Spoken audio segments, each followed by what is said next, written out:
Good evening, distinguished guests, excellencies, and honorable members of parliament.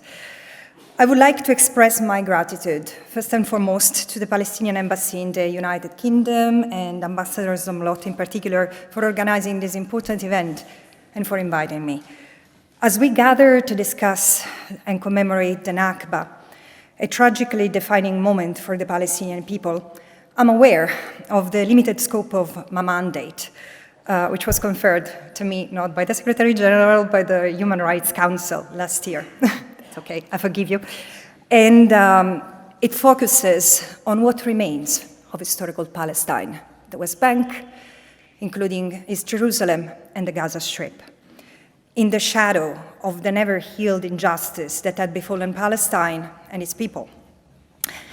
The British mandate has innumerable responsibilities, along with the United Nations, in fact, not just for being there during the Nakba, but for enabling the circumstances that made the Nakba possible. And this warrants reflection and action. It's certainly a positive development that this year, for the first time, the United Nations has called for the commemoration of the Nakba, at a tragic moment for the Palestinians under the yoke of occupation, a 56-year-old occupation, underscoring the importance of both the present and the past in order to move forward. While commemorating the Nakba, particularly in this country, may lead to think primarily of United Kingdom's historical responsibilities, I want to reflect, in fact, by virtue of my mandate, on the United Kingdom's current role and responsibility or irresponsibility vis-à-vis Israel and Palestine and the disparaging state of affairs in that tormented land. The United Kingdom, not differently from other European countries and Western states in general, still plays an influential role in Middle Eastern politics, but not for the better, and certainly not for justice.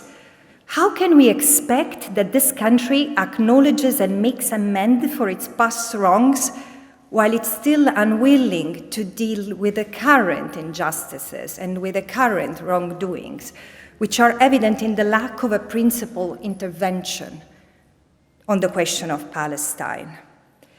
Today, the prevailing climate in the occupied Palestinian territory continues to be of widespread and systemic violence, maintained through an occupation under the pretense of security, which is there just to protect and expand the colonies that over 56 years have grown from 0 to 270, with a population which has grown from 0 to 720,000. Israeli government's policies and the inertia of the international community have worsened the situation, granting impunity to Israel and its army and settlers. In this context, apartheid, the word that many in this room might still struggle to even pronounce, is a crime, but it's also the unavoidable, the organic consequence of a regime of suprematism that even Israel itself does not hide anymore. So in this respect, the recently unveiled UK-Israel 2030 roadmap, the commercial agreements that the United Kingdom maintains with Israel, and even the recent proposals to ban activities calling for sanctions and divestment vis-à-vis Israel, send really the wrong signal to a country like Israel at a moment of heightened repression of the Palestinian people, the defenseless Palestinian people under occupation. And let me say, similarly shocking, I find the silencing the debate mode that has besieged even universities in this country, places of free thinking turned into corners of obscurantism. Here,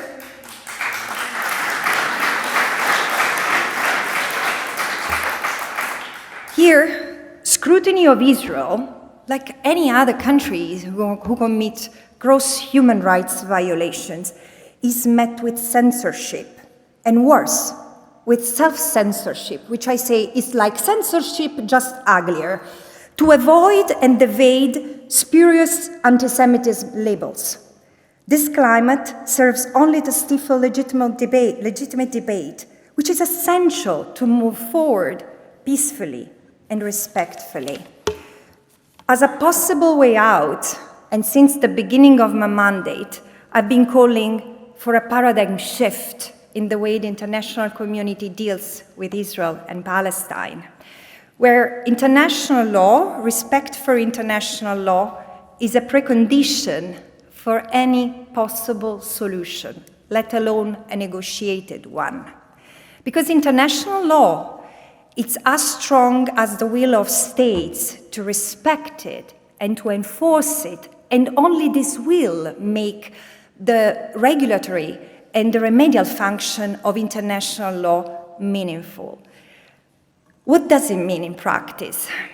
First of all, abandoning humanitarianism, treating the question of Palestine as a humanitarian crisis to solve instead of a political quagmire to resolve in line with human rights standards.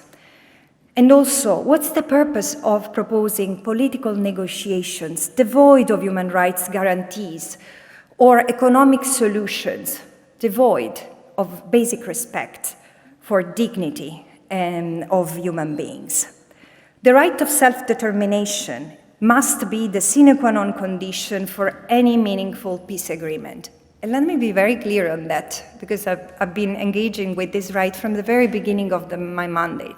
It's not complicated. It's a very fundamental right that, in the case of Palestine, even preceded the codification of the right as a universal human rights for everyone. It was recognized by the League of Nations to the people of Palestine, and still is unmet. The second element that I stress is that a cessation of violations and, if necessary, political, economic countermeasures to induce respect for international law must be embedded in the application of any solution. And third, justice, guarantees of non-repetition, and reparations for the crimes perpetrated so far is a must. This should be the agenda for any future roadmap with Israel. And this is going to be in the interest of the Palestinians and the Israelis alike, because the system that Israel maintains corrupts and corrodes both the Palestinians and the Israelis who administer such a vicious occupation. And in conclusion, as a leading nation in international relations, and given its past, the United Kingdom should embrace the Nakba as a past and a current issue, and embark on a new, principled approach that starts with undoing the present as a form of atonement for what has been done to the Palestinians for the past 100 years.